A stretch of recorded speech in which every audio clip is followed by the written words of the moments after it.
Hi friends, this is Meena. Welcome back to Meena styles. ఈరోజు అయితే Monday అంటే ఇంకా నైట్ రైస్ తినాం, ఏదైనా టిఫినే తింటాం కాబట్టి ఇంకా టిఫిన్ ఏం చేద్దాం అని ఆలోచిస్తుంటే రాగి పిండి ఉంది కదా, రాగి ముద్ద చేసుకుందాం. పప్పు ఉంది, మార్నింగ్ పప్పు ఇంకా చిక్కుడుకాయ ఫ్రై లాగా చేశాను.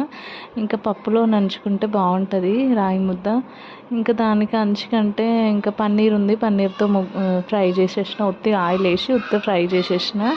చాలా బాగుంటుంది టేస్ట్. అట్లా పన్నీరు రాగి ముద్ద ఆనియన్స్ కలుపుకొని తింటే.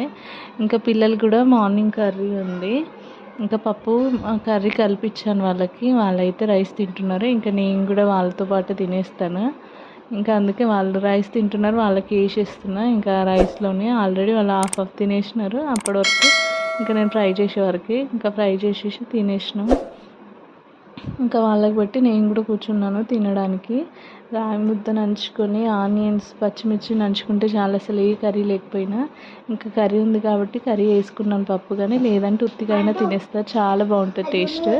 మీరు కూడా ట్రై చేయండి. రాగి ముద్ద హెల్త్కి కూడా చాలా మంచిది. ఇంకా మండే అయితే ఇట్లా, ఇంకొకసారి అన్నం తినాలనిపించకపోతే ఇలానే చేసుకొని తింటా. ఈరోజు అయితే నా డిన్నర్ ఇది. మీ డిన్నర్ ఏంటో కూడా కామెంట్ చేయండి. Thank you for watching. Please subscribe me.